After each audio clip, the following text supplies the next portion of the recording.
Welcome to the Kyle Olson Show. I wanted to kick things off by reading something the East Lansing Education Association, the teachers union, posted on Facebook.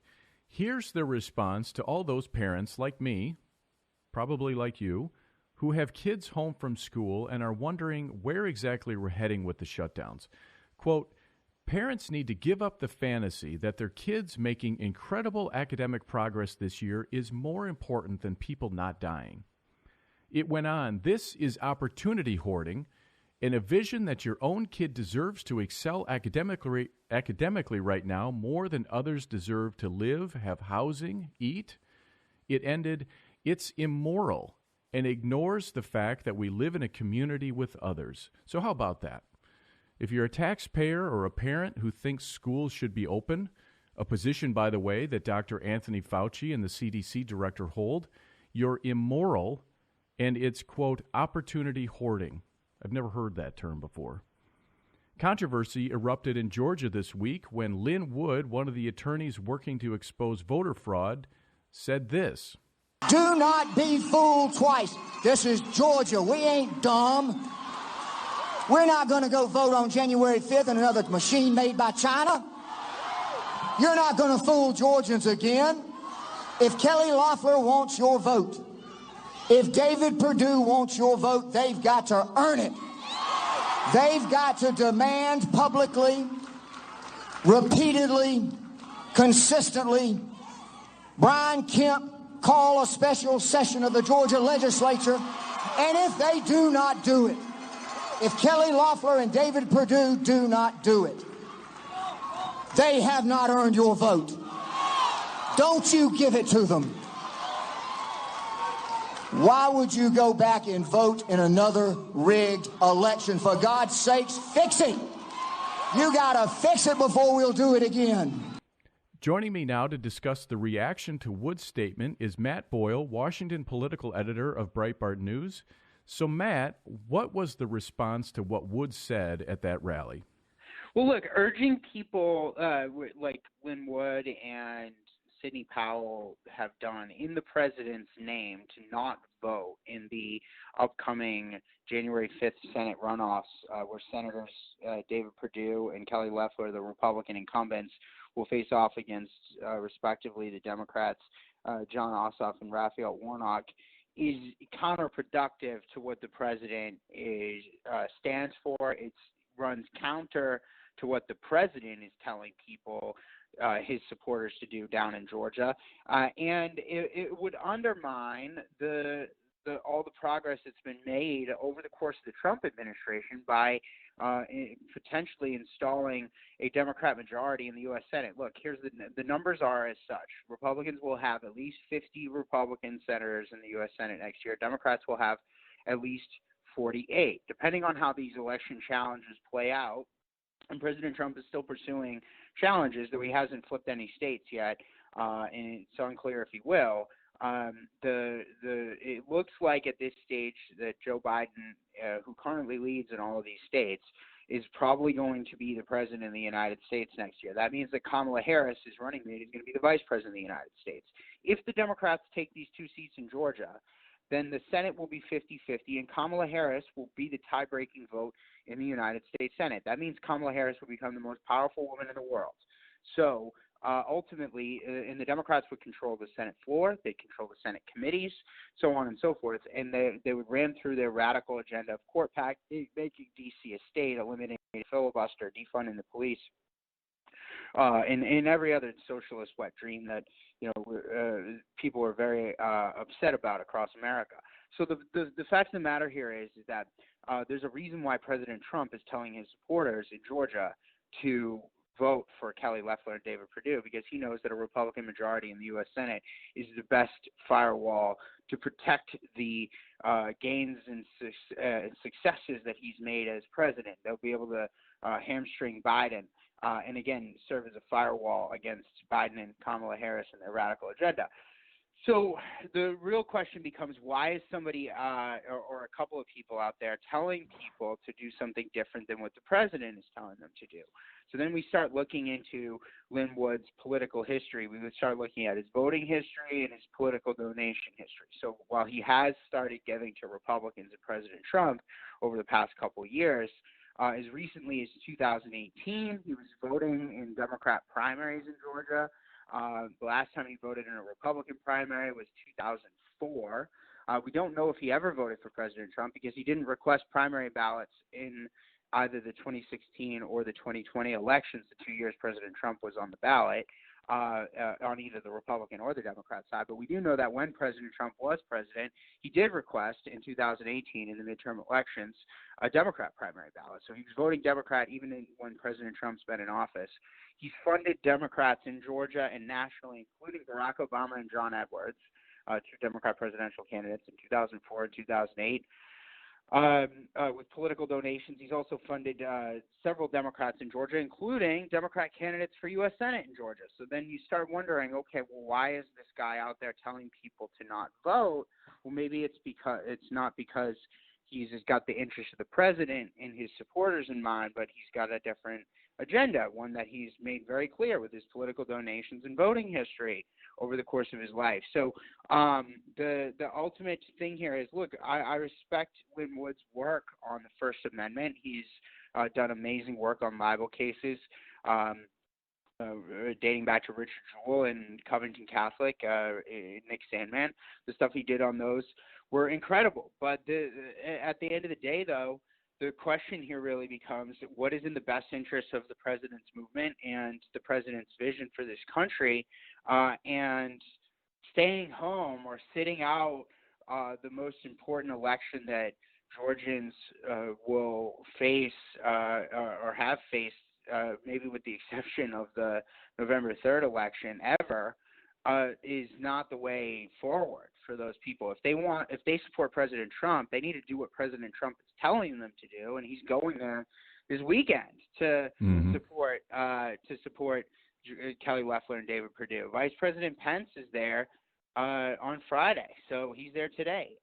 It's his second trip there. The president's eldest son, Donald Trump Jr., is cutting ads and planning to campaign there as well.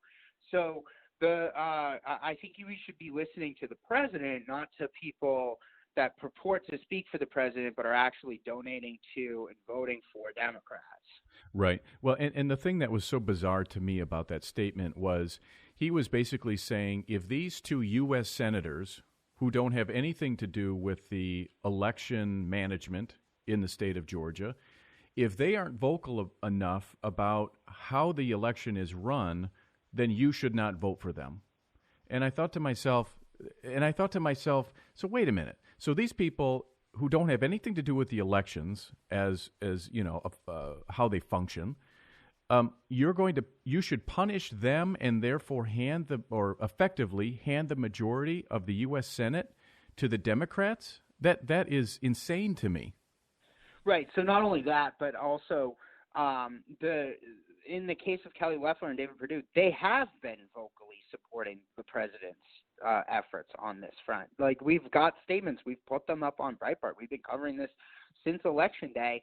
They've been two of the most vocal Republican senators in support of the president on all of this matter. In fact, also Congressman Doug Collins, who challenged Senator Loeffler in the November 3rd election, he's been very vocal too. So the idea that there isn't that they aren't supportive of the president is frankly a false flag. It's a misnomer, and it's a misrepresentation of their position, and it's a misrepresentation of the president's position on this. Whenever I see somebody out there claiming to speak for the president and his base, especially when they're offering a position that's different than what the president is putting forward and different than what the president's what's in the interest of the president's base and his supporters, it always kind of sends red flags up, and that's why we did our homework here and we looked into this a little bit deeper, and we uncovered all of this stuff. Again, Lin Wood has a really stellar reputation on a lot of these cases, and he deserves to be commended for that stuff. But the fact of the matter here is, And by the way, he should be pursuing the vote fraud stuff. Good for him on Mm-hmm. that, right? Like, Mm-hmm. so good. That's fantastic. But don't go and cannibalize the entire movement in everything that President Trump stands for because you're mad, because you're upset. Don't get mad. Get even. Get out there and vote. If you, Laura Ingraham, I think, actually had a really good argument on this on the opening of her show one of the nights this week, a few nights ago. She came out and said, if you want to, channel your energy here, if you're upset about this, then vote. Don't not vote. Mm-hmm. Actually go out there and vote, because that's how you can send a message. You want to send a message here that you stand with President Trump, then elect his allies, the people that he's campaigning with, to the U.S. Senate. So none of this makes any sense, except for when you start digging a little bit deeper, and you start seeing, oh, wait, it's the Democrats. Matt Boyle, Washington political editor of Breitbart News. Thanks for joining me today. Yep, anytime. This is the Kyle Olson Show. We'll be right back.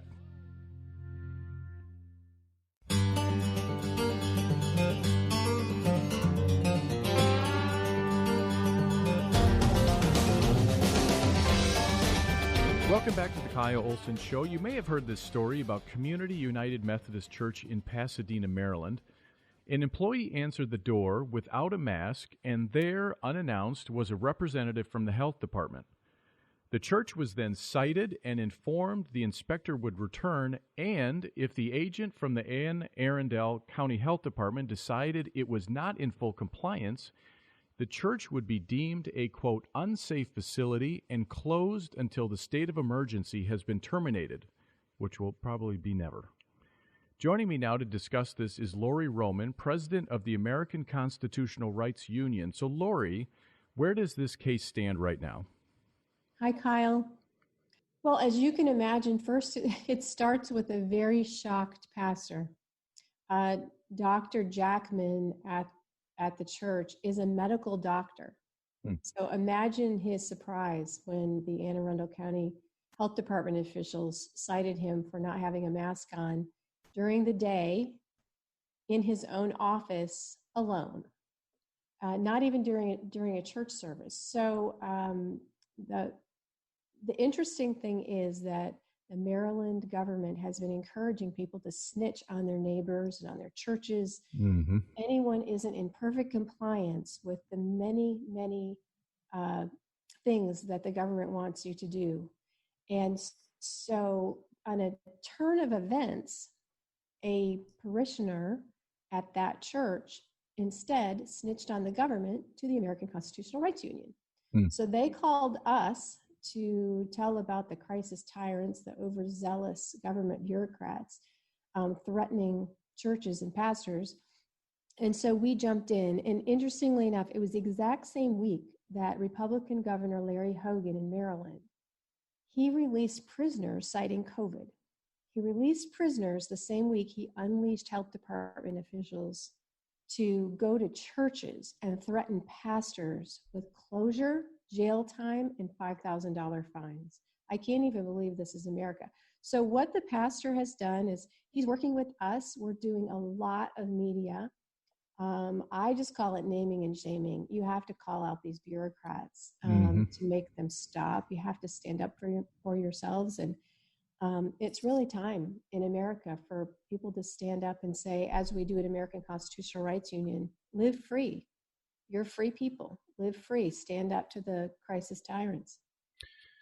That's a good way to describe them. So let's take a sort of a broader look at this. How is this case indicative of what is happening around the country when it comes to how these progressive governors, Republican or Democrat, or these crisis tyrants, as you say, how are they using the coronavirus to grab power?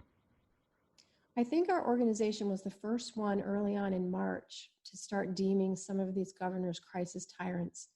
We were putting out press releases every week naming a crisis tyrant of the week, from Governor Whitmer in Michigan, who has pretty much put Michigan on a lockdown that's just destroying businesses and lives, to Governor Cuomo in New York, as you see people finally rising up to defend the bar owner who dared to open his own business and was arrested for opening his own business. And now you have Los Angeles right now It virtually has every single person in Los Angeles under house arrest. They actually came out with an order today saying they didn't want people to walk unnecessarily. Mm-hmm. And so this is tyranny. And I am shocked at how many Americans think it's okay. It's not okay. There isn't any virus that strips away our constitutional rights. We have the freedom to assemble. We have the freedom to speech. And this is not to be tolerated in the United States of America. China, maybe, not here. It's time to really fight back. As you see, the crisis tyrants, they seem to do whatever they want. The elite get to do what they want. Liberal protesters get to do what they want. It's law-abiding citizens trying to make a living and go about their daily lives that are being harassed, threatened, arrested, and put under house arrest. You know, a phrase that we haven't heard a lot is civil disobedience. But when you say people should stand up, get specific about that. How should they stand up? Well, just this week, we had the anniversary of Rosa Parks refusing to give up her seat on the bus and move to the back of the bus. Let us use her as an example of nonviolent civil disobedience. It's powerful. Martin Luther King, Gandhi. I've been a student of this since I was very young. I was fascinated with passive resistance, nonviolent civil resistance. We have examples. We are the nonviolent folks. The other side are the violent people, but there is so much power in civil disobedience. The shop owners that are opening in defiance of law, they're risking arrest, they are, but people are rallying around them. The problem is this: until we get enough people doing it, those people are very vulnerable who do it. But there is strength in numbers, and it's time for us to get the numbers on our side and fight back. If they can do this over a virus with a virtually 99.9% recovery rate, what else can they do to you? And the answer is just about anything they want. So what is the remedy for a church or any private institution in a situation like this? Well, Community United Methodist Church so far has chosen to use publicity and going out and garnering the support of other pastors and other residents in Maryland. They have not chosen legal action at this point. Had they been shut down, or if they are shut down by the bureaucrats who continue to visit them and see if they're in compliance, then that's always on the table. There is the possibility of litigation. But I would love to hear from anyone listening to your broadcast at American Constitutional Rights Union, theacru.org. Get in touch with us so that we can help you. If you have had something like this happen to your church or your business, if you've had some outrageous action taken against you by crisis tyrants, we would love to help, and we would love to help you develop a plan to fight back. So how do you help them? Well, it can vary. We can come alongside them with publicity. We can come alongside them and create coalitions and people to come around them, which is one of the things we're doing with Community United Methodist Church. It can go, in certain cases, all the way to help with litigation. We do have lawyers on our team who can assist with that and give direction. We may not end up being the lawyers that represent, but we can certainly help you find the lawyers that represent if we are not. But we can help in a number of ways. One of the most powerful and the quickest is to get attention to the bad behavior of the bureaucrats. The folks who are elected should be somewhat susceptible to public opinion, although these days, with vote fraud being as rampant as it is, perhaps not as susceptible as we thought. You know, it's so interesting to me because if you go back to 2016, 2017, you know, what we heard from the Democrats, from liberals, from the media is that Trump is a dictator. He's going to, if he's elected, he's going to grab power.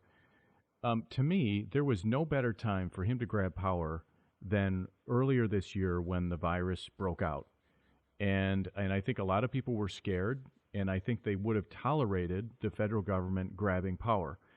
But interestingly, Donald Trump didn't do that. And in fact, he wanted to assist, but he recognized that the virus was in a different situation in different states. You know, South Dakota is different than Michigan, is different than Florida, et cetera. And he wanted to help the states, but ultimately the states were in charge.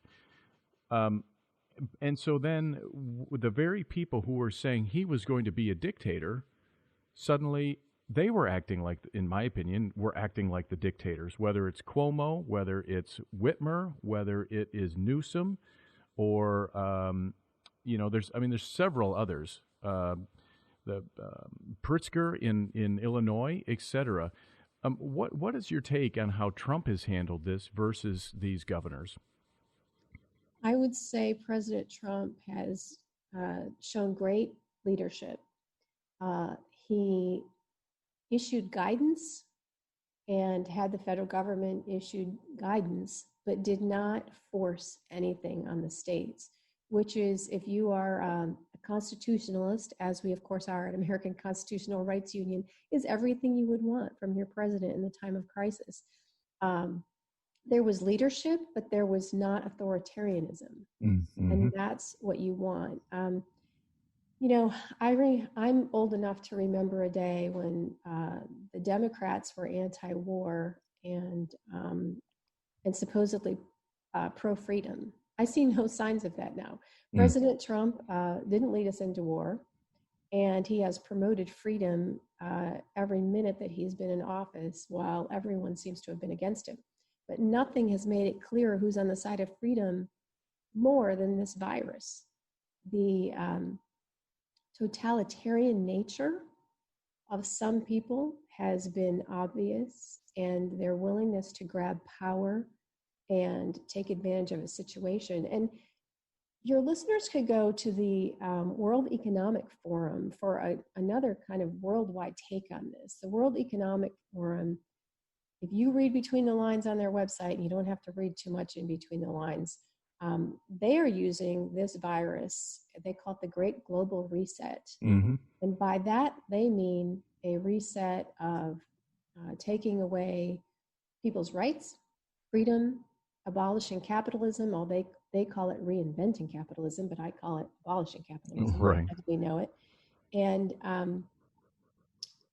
to me, I would say it's socialism/communism that is on the march with COVID as the excuse. And if you think that, if anyone's listening and think, oh, that sounds like crazy conspiracy theory stuff, just go read their website. They're not really trying to hide it very hard.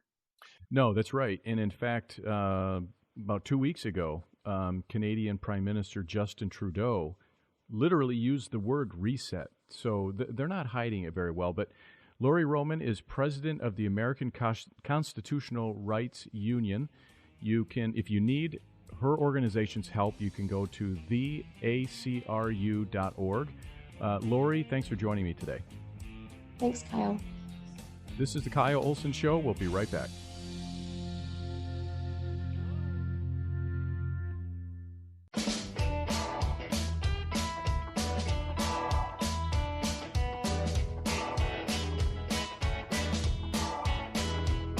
Welcome back to the Kyle Olson Show. Despite what the final result of the November election may allegedly say, President Trump made huge gains with groups of voters versus how he did in 2016.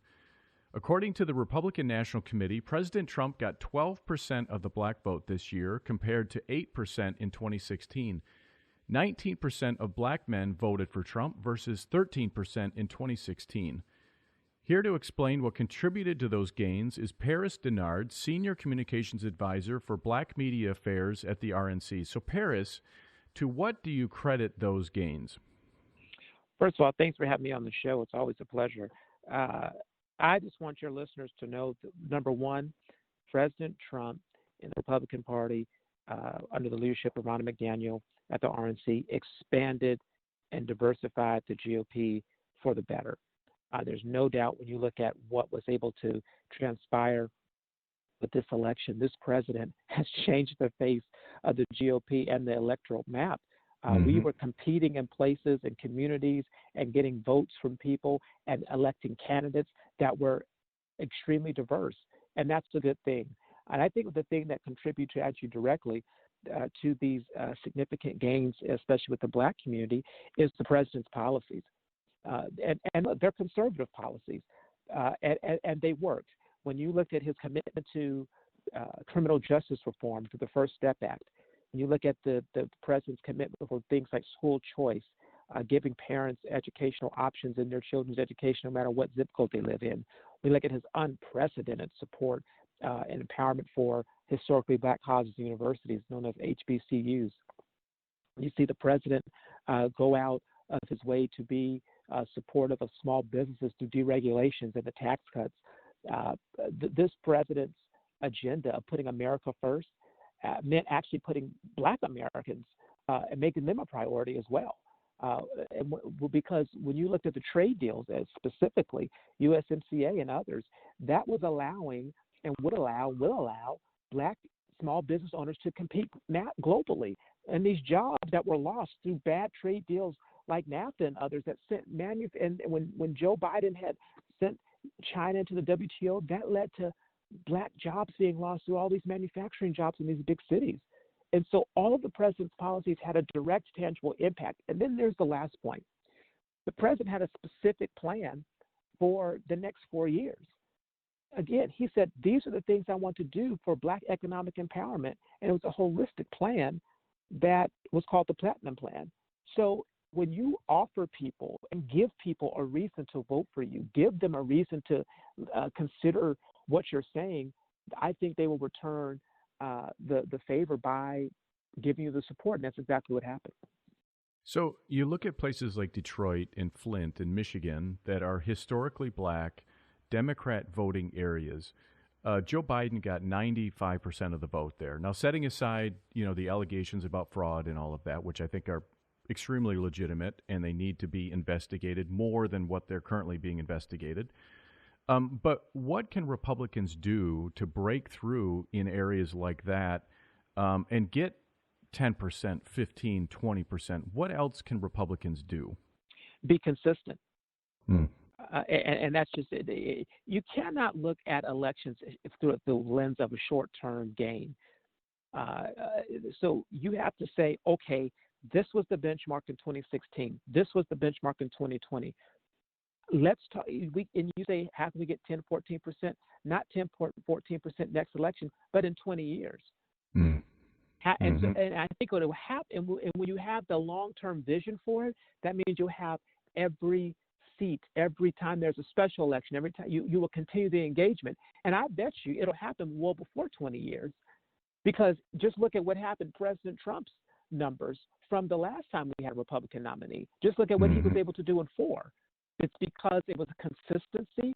It was showing up, being engaged at a national level and at a local level. It was because it was a priority. And so I think that's what our biggest challenge is going to be making sure everyone across the entire apparatus continues the engagement, because that's how you win. It's consistency. It seems to me that anytime President Trump would make a statement or he would have some success, the Democrats, it's like their go-to response is that he's a racist. And Joe Biden he constantly brought up Charlottesville, and which was a total lie, but that's what they constantly do. What is the intent behind that? And is there a way to get beyond this racism debate? And I wouldn't even call it a debate, but that accusation, how do Republicans get beyond that? We have to be unafraid to fight back. One of the things that President Trump has taught the Republican Party is how to fight back. You cannot be passive. They call you a racist. That's why I start calling Joe Biden a bigot, because he is one. And you say, well, how do you know that? Because look at what he says. Look at what he does. It's very clear. So we've got to, and it's not just with words, it's with actual specifics.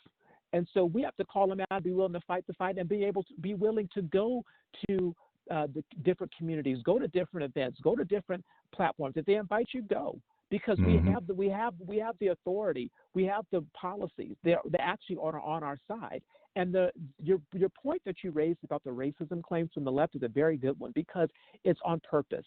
It's because nobody wants to be associated with a racist. Nobody really likes to be, I'm not going to vote for a racist. I don't want to have a racist in my home. And so what they do is label Republicans racist, because it's the easiest thing to do. It's a emotional connection.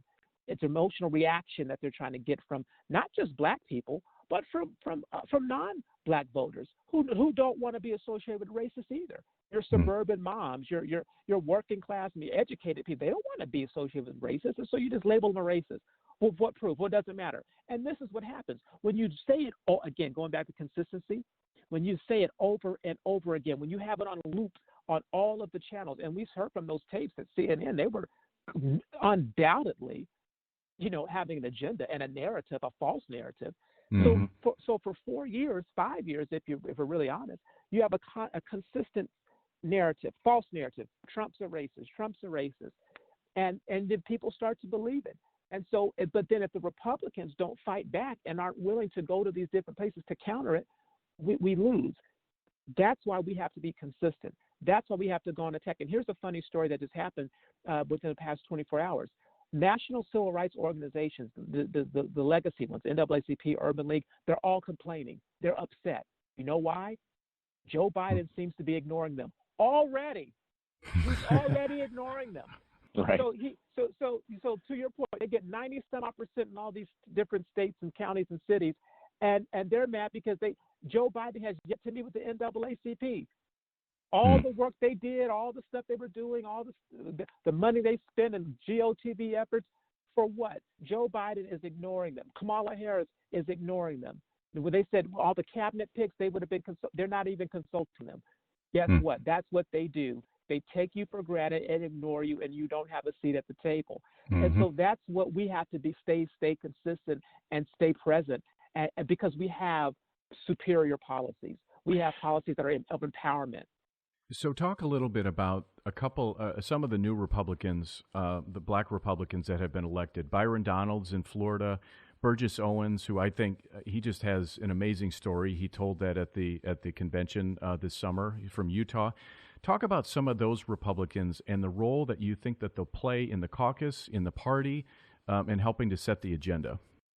Well, it's really important to have not only diversity of thought, but diversity of geography. I love the fact that Burgess Owens is a Black American Republican from Utah. So there's some things that are important to Utah, issues that are important to people in Utah that he's going to be able to raise. Byron Donaldson down in Florida, southern Florida.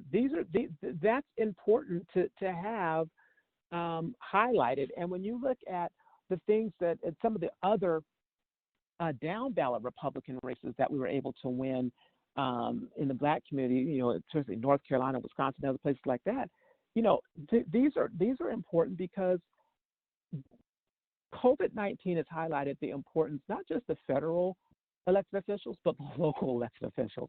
So I'm almost even more excited about the local electeds that we're able to win. But this is what they're going to have on a national level. They're going to be a part of the conversation.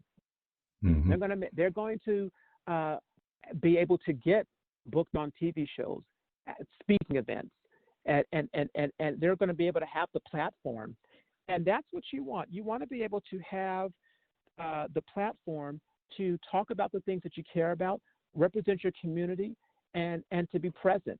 And that's going to help because right now we've just had Senator Tim Scott from South Carolina in the Senate. Now we have two in the Congress. But, it expands just past that. Look at the diversity of women that were elected to the Republican from the Republican Party to Congress. And we've had, women of color too. And what we're doing in California, I mean, it's unprecedented. The number of seats that we flipped, and, Mike Garcia won his election again, his reelection, a first-generation Mexican-American veteran. And we have two women who were first-time Republican women that were from South Korea in Congress. I mean, and Republican, we are changing the face of the party by having diverse faces, but the same conservative values, same Republican principles that unites us all. And that's something that we should all be really excited about. I agree. Paris Denard, Senior Communications Advisor for Black Media Affairs at the RNC. Thanks for joining me today. Thanks for having me, Chris. This is the Kyle Olson Show. We'll be right back.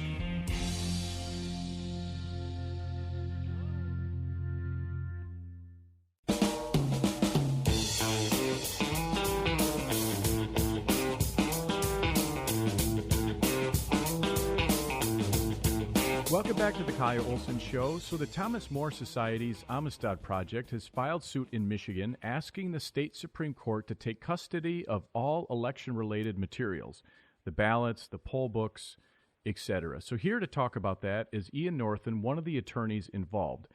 So Ian, what is to be gained with this lawsuit? Sure. Well, first, thanks for having me on the show. I mean, what's to be gained is my clients' fundamental rights. My clients have a right to vote in Michigan. They voted lawfully, and they don't want their votes watered down by illegal or unlawful votes. And that's what we've got here, unfortunately. The election officials, the Secretary of State's office and the head of elections had one job to do, run a clean election. And the evidence that we have, the eyewitnesses and other statutory violations show that they didn't do that one job. And so because of that, my clients are trying to ensure the accuracy and integrity of the election. That was what was written into the Constitution in Michigan about 2 years ago, and they want that taken care of. It's a matter of first impression for the Michigan Supreme Court as to what those provisions mean, but they want to try to preserve the secrecy of the ballot. They want to guard against abuses, and they want to make sure that they get equal protection, under state and federal constitution. That there's not disparate treatment of their votes compared to other people's votes. And so those are important civil rights, important fundamental rights here in Michigan and elsewhere.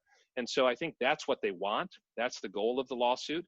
And, we filed challenges before the election over what people think are technicalities or mundane violations about private money pouring into, city and local election officials, or, the absentee ballot issue. It has signature requirements, right? You have to sign a ballot. You have to sign a request in order to get a ballot under Michigan law, and you have to sign the ballot in order to turn it in and for the vote to count. And we've got widespread allegations and concrete evidence that wasn't done either on the front end to send out the ballots, what we would call unsolicited ballots, or on the back end to turn them in. And so people think those are technicalities, but there's a reason why the legislature put those in place, right? Those are anti-fraud provisions. And so my clients want to make sure that their vote is counted properly, counted lawfully, and it's not diluted by these unsolicited ballots or improper votes. So how many unlawful ballots or illegal votes are you talking about? Well, it's a pretty big number. I was surprised by it, but when our experts crunched the number, it just came down to an issue of math. And so based on the state's own election data and the surveys, calling people and recording those calls, did you request the ballot? Did you in fact vote? And running those numbers and extrapolating them, we've got a little over 355,000 unsolicited ballots. Now that's a shocking number. That's out of 3.5 million people who purportedly voted by absentee ballot in Michigan this cycle, the most ever. About 10%, 355,000 of them were improper. We've got just under 30,000, 29,000 and change. These are the people who voted, said they voted, they requested the absentee ballot, say they voted, but according to Michigan election records, they do not have a vote cast in their name. That means their vote was either thrown out or spoiled in some way. That's 30,000 people. Now, I don't know whether or not those people would have voted for a particular candidate or for a particular party, but for 30,000 good votes to get thrown out and some 355,000 improper votes to get let in, that's a serious problem. But it goes on. I've got another 35,000 in change based on the Michigan election data these are people who voted with no address. That violates Michigan law. You've got another 13,000 and change that voted out of state with somebody registered to vote in another state. That's a serious problem, right? That means they potentially are voting in more than one state, or at least they're registered to vote someplace else, which means they're not, quote, a resident of Michigan, which is required under Michigan law to vote here. So this goes on. And so if you tally up the list, within, this is what the experts call, within a certain degree of mathematical certainty, right? So they run it 95% mathematically certain, 99% mathematically certain, 99% mathematically certain. The number is over 500,000 unlawful votes, 508,016 according to my expert reports, and that's a range. It actually could be higher, but this is based on that mathematical certainty. We picked the most conservative or the lowest number within that range, and it's over 500,000 votes. So the way this is the way I sort of understand the situation. So the problem, though, that exists right now is that once the ballot is approved by the challengers, now obviously there's a lot of debate about whether or not that actually happened, but once those ballots are approved, they're run through the machine. That's technically considered a good vote. Now, again, whether or not they are or not, I don't think they are, but that's how the state considers those good votes. What do you do at that point when those votes are considered good votes? They're sent through the machine, they're counted, they're tabulated, they're locked into the metal box, never to be seen again. What do you do then? Well, the reason why you lock them in those boxes, it's not so they'll never be seen again, it's to protect them. And so Michigan also has a right constitutionally to an audit. For that audit to be meaningful, you have to have the officials. In this case, I would ask the Michigan legislature to do it, right? The executive branch already messed this up. So I would ask the Michigan legislature to go in, open up those seals, and check the signatures, right? Who signed for this? It's like a chain of custody. If anybody's watched Law and Order on TV, right, they understand that anything that goes into that police locker has a chain of custody. But the statutes, the laws require you to sign for the ballots when you pick them up from the precinct or the clerk's office, sign for the ballots when you seal them up for the night, if you're in the middle of counting, sign for them when you unseal them, sign for them when you put them through the tabulator, and if there's any changes, right, if there's any curing or duplicating of ballots, right, you're supposed to have one Republican and one Democrat sign off on that. Let's just check the chain of custody. They're not meant to be thrown in there never to be seen again. They're meant to be thrown in there and protected, safeguarded in case there's a problem. So let's pull them out, let's do a real audit, and let's make sure that the lawful votes get counted and the unlawful votes do not. And there's indicia there. There's ways to tell, right, whether or not they were proper or not. And those signatures should match. And we're hearing also eyewitnesses say that the chain of custody was broken in a variety of ways. Those are serious issues that prevent a meaningful audit. So we need to get it to the bottom of that quickly. And I would ask the legislature, because it has what they call plenary authority. It's their job in the first place. Now they've delegated some of this to the executive branch, but under the Constitution, the U.S. Constitution, they need to take that back, ask those hard questions, and get the Secretary of State and the head of elections to answer those questions and prove to the people of Michigan that they did it fairly and accurately. And if that can be done, then you would certify, right? Then you would, instead of rubber stamping a fraud, it's like garbage in, garbage out. These are just tabulation machines, right?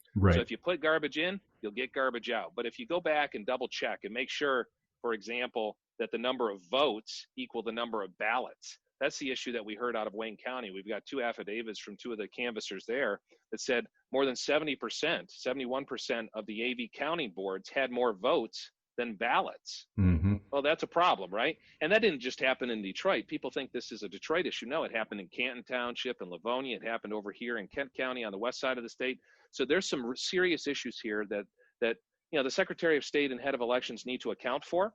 And then once that gets done, then I think we can have confidence that the election had accuracy and integrity, like my clients and everyone in Michigan is entitled to. So, again, the reality of the situation, though, is you would think that the city clerk in Detroit, the Wayne County clerk, the Genesee County clerk, et cetera, I mean, we could probably list a whole list of them, you would think that they would want to get to the bottom of the allegations and these affidavits. And we're not talking just a couple affidavits of people who were upset about something. You have well over 100 affidavits of people who are alleging very specific breaches of the law, breaches of procedure, ignoring procedure, etc. But you don't have, in those counties that we're talking about, you don't have county prosecutors that are going to do anything. The Michigan Secretary of State clearly is not going to do anything. The Michigan Attorney General is not going to do anything. And based on what I saw from the House and the Senate oversight committees, I'm sort of wondering if the Republican majority in the legislature is really going to do anything. Do you think that they will? Well, I hope so, right? Winter comes early to Michigan sometimes, right? So I hope they're not hibernating already. I hope that they take their constitutional duty seriously. All of those people you just rattled off, the prosecutors, the executive branch, the attorney general, the legislature, they all took oaths to uphold and defend the Constitution here in Michigan. And so I hope they take that seriously. Now, I'm just a civil lawyer, right? So I'm not charging anybody with crimes. I'm not doing anything like that. But I think we can help point out these inaccuracies, point out these serious issues, and hope that those elected officials and appointed bureaucrats do their job faithfully. It's interesting because we had more than, you mentioned all those affidavits. I've seen some of the other lawsuits. We've got more than 36 eyewitnesses in my case alone. And, that's what we call evidence, right? When you go into court, that's called direct evidence. It's not circumstantial evidence. That's direct evidence. Then you take your experts. That's circumstantial. That's good evidence too, right? But I think it's irresponsible for the media to suggest that there's no evidence here of irregularities. Quite the opposite. There's overwhelming evidence, and it's really shocking because to me, if you saw error rates of 0.7% or even 7%, you would think that was high. But to see error rates of 71%. I'm dumbfounded by that. And to see more than 500,000 ballots, get called into question based on the state's own election data, I would call upon them to release the rest of the data. Release the rest of the data so that independent folks, people of goodwill, can run the numbers, right? At some point, it's an arithmetic problem. It's interesting. Another thing I don't think people know about is that Rock the Vote. Rock the Vote is by many seen as a partisan group. It's got LA movie stars and LA rock stars, right? That are, typically partisan. They're typically promoting progressive causes. There's a contract that Jonathan Brader, head of elections here in Michigan, executed, a no bid contract to give Rock the Vote your election data. It's your driver's license number, your social security number, your eye color, your birth date, your address, your full name. Why does Rock the Vote have that data? And why were they getting updates with, live streamed or in real time using an API feed? Not to get into the weeds about the tech, but why do they have your data when their job purportedly is to register new people to vote? Why do they need that doesn't add up. Like, what's going on with that? These are hard questions, but why are they getting real-time updates when the American people and the people of Michiganders can't get straight answers? I would implore all these officials that if they have ballot boxes preserved, my apologies. I would implore all folks of goodwill to preserve this evidence. Do not spoil this evidence. Do not destroy this evidence. Keep those laptops. Keep those thumb drives. Keep those paper ballot books, right? They should have signatures in them. Do not destroy this evidence. By statute and by rule, you should keep it. Litigation is pending. In the fullness of time, let's get to the bottom of this to make sure that all of our elections are fair and accurate. I'm licensed down in Florida too and spent some time down there. And, Florida was the laughingstock of the country back in 2000 when, folks in Palm Beach counted one way and folks in Broward County counted another way. And under Bush versus Gore, that was over just a few thousand votes. But the point is equal treatment under the Constitution requires you to treat all votes the same. And you have to do it the same way in one county as the other. And to me, Michigan, I don't want them to be the laughing state, right? I grew up here. I was born here. I work here. I've worked my whole professional career to get back here. This is my home state. I want us to be, a model for the way it should be done. Florida counted 3 times as many votes in a third of the time and has no widespread allegations of fraud or irregularity. But it's because they followed federal law. It's called the Help America's Vote Act, the HAVA plan. They stuck to the plan, they followed the rules, and did a great job. And Michigan didn't follow the plan, broke those same rules, and now we're seeing the consequences. It's really embarrassing. Well, and as Rudy Giuliani said to the House Oversight Committee on Wednesday night, the reason that they had a clean election in Florida was because people were prosecuted for fraud in the 2018 election, and so they were either on the lookout for it or people weren't going to do it again. But that's why we're continuing to see these horror stories come out of places like Wayne County and Genesee County, et cetera, across the state. But unfortunately, we're out of time. Ian Norton, thanks for joining me today. Thanks for the opportunity, and I appreciate your interest in the case. Thank you so much for joining me today. For more of my work, go to Breitbart.com or find me on Twitter, Kyle Olson 4. Use the same handle for Parler, Kyle Olson 4, KYLEOLSON, and the number 4. This is the Kyle Olson Show.